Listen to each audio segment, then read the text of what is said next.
Hello, welcome to Woodline Tracking.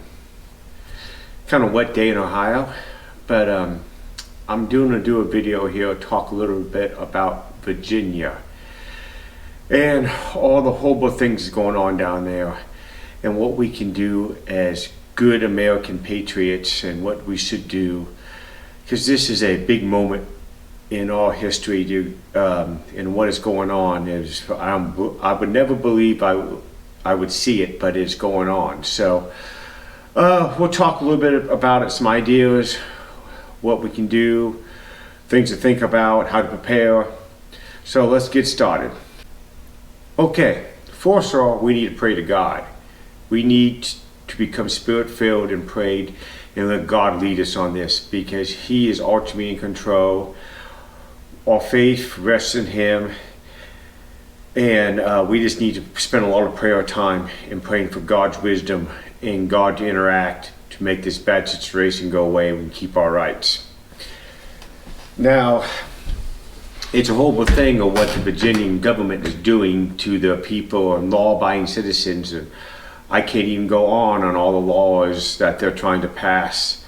But I have to say that the sheriff's departments and the people of the counties that stood up and saying that they are a gun sanctuary county, I applaud you for that. Good job.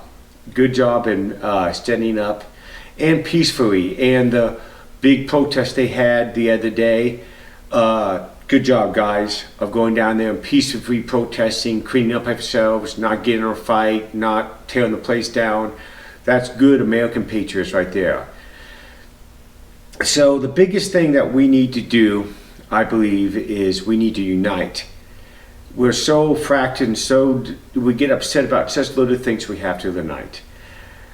And let's talk about Virginia and the sheriffs and the people in the counties that did this. Made themselves a sanctuary city. Sanctuary county, I'm sorry. My mind's going blank. I'm trying to think of all the things I'm trying to say. Bear with me, gentlemen and ladies. It's a good step, but it's a big step.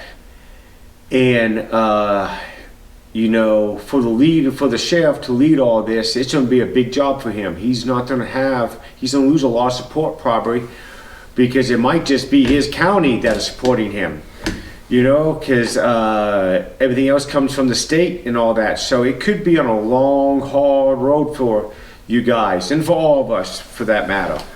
But I think the most important thing is the sheriff there needs to unite with his county and build a good team. I remember when my first sergeant was teaching me on small unit tactics, Sergeant DeSayas, and he taught me how, I was point man, taught me how basically the team lives and breathes together. You have to have confidence in your team members, and you have to, everybody has to know what they're doing, believe in the cause, and work together. Because without being unity or combined as a team, you have nothing. So that goes for the sheriff and his people there, his deputies. They need to unite. They need to become one. The sheriff needs to protect his people's legal and protect them from being arrested, because he's the highest legal authority in the county. So he needs to put a good plan together, recruit some good men that can stay calm, think out of the box, and can adapt and overcome, because they probably won't have a lot of support. And that aren't looking for a fight, and this can be good leaders and make good decisions. The problem is, if he doesn't keep control of his county and chaos comes about, it could be horrible, because then you have people probably trying to force their own laws. And if they don't feel safe, and if they don't feel that the sheriff can protect them from being arrested from the government, or from the state government that's trying to arrest them, it could go bad. People could do some crazy things. We don't want them. We want everybody to stay calm. So if it goes down that path, you guys will have to unite with yourself. You have to have good people in good positions. You have to come up with good communication between everybody. Well, another thing you guys should do, if you're in one of the sanctuary counties, is you guys better start training hard and going through drills and come up with SOPs and do scenarios so you know what to do if things are going down. The last thing you want to do is try to be figuring out what to do. So it'd be up to your leaders there to come up with scenarios and run you guys through it, so what everybody should do if this happens. If you see this is what you should do. You don't have to get organized and put good scenarios down and SOPs of what everybody should do. Now again, I'm going to really go over again that you guys have to be united. I know I'm saying this, and you have to pray. But you have to put down any differences you have against each other and unite. I mean, I know I'm saying this, I'm beating a dead horse, but it's don't have to be done.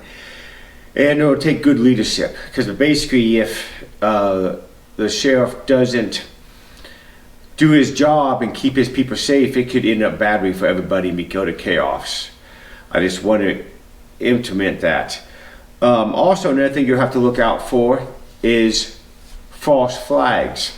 You know, you remember in Germany where Hitler dressed his troops up and Polish uniforms and attacked one of his radio stations on the border, so he had a reason to attack Poland. Remember that? I wouldn't put that past anybody to do crazy stuff like that. So you all need to stay calm, don't look for a fight, and unite and support your sheriff.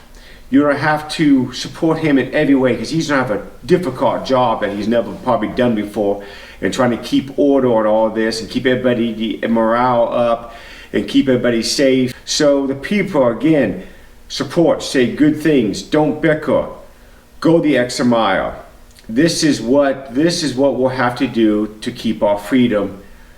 And in time, I'm sure this will get worked out, because what the state is doing is totally wrong and taking away your guys' Bill of Rights, basically, and the God-given rights, because again, the Bill of Rights doesn't tell you what your rights are, it's to protect your rights. And the forefathers said that these were God-given rights that you have. Okay, another thing that will be crucial in this is resources. And you know, you might only have the resources that your state, you won't have your state resources no more if you're law enforcement there. You probably just have what your county has, and that would really damper your ability to operate. And same thing for the people, you know, you don't know what will happen. You might only have the resources of your county. So I urge you to make pacts with other good counties if it comes down to that, and support each other. But if not, you guys don't have to guard your resources and make everything count. So you guys in Virginia, stand strong, unite, come up with good plans, become a team, and remember, all of us working together will keep our freedom. And that's what we're after, is to have our freedom and our rights. So remember, time may go on, but your life may not. Enjoy.